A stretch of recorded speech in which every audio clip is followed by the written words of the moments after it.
Good morning.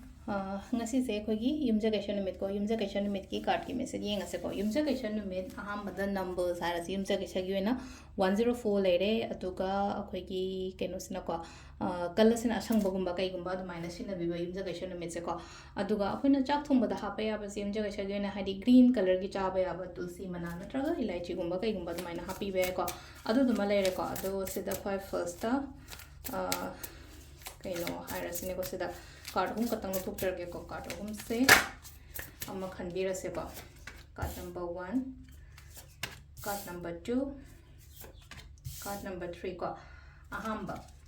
card khan bangai yenga se ko hadi first card khan bangai gi oina sila ise kari message no hai cancer first card se sedle no ko ye to one time like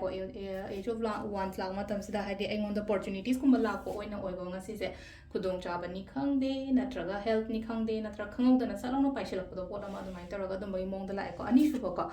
ani shu basna sida su leina ko sidana amuk leina ko hadi ai na chatke tauge haina khaliba poto chatlo ishana su yamna ko yamna energetic oina positive oina so khalle ko aina ngasi chatke tauge haina khalle poto ado chatke haina khanbiri poto chatpi ba ko dai taraga number 3 ko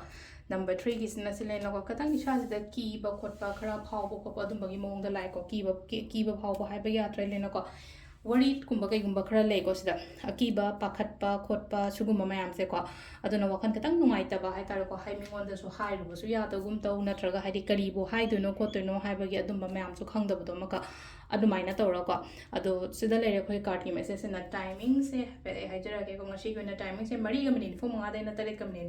minute yang khai ma pan phang lere ko adagi ma pan ga minute kun tra taruk tai na tra ma thoi ga minute tram doi phang lere adagi mo pung ani ga minute kun taruk tagi na manga ga minute fu phang lere ko aduga amana pung taret ka minute ahum dagi na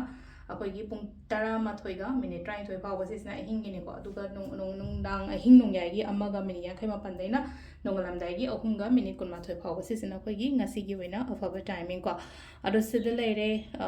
yumjagation numit ki ko ado aina sum hai ko yumjagation gum ba se hadi plantations gum ba kai gum ba yamna to biu ko yara ga de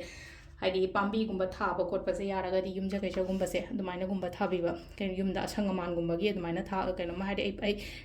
charam le ra ke lei gi charoi ro na trin jang na pi tha ge kot ke ga di yari nge yumjagation gum ba kai gum ba ko hadi su gum ba se to biu ko ado se leire ko gi daily card message se ma'am thank you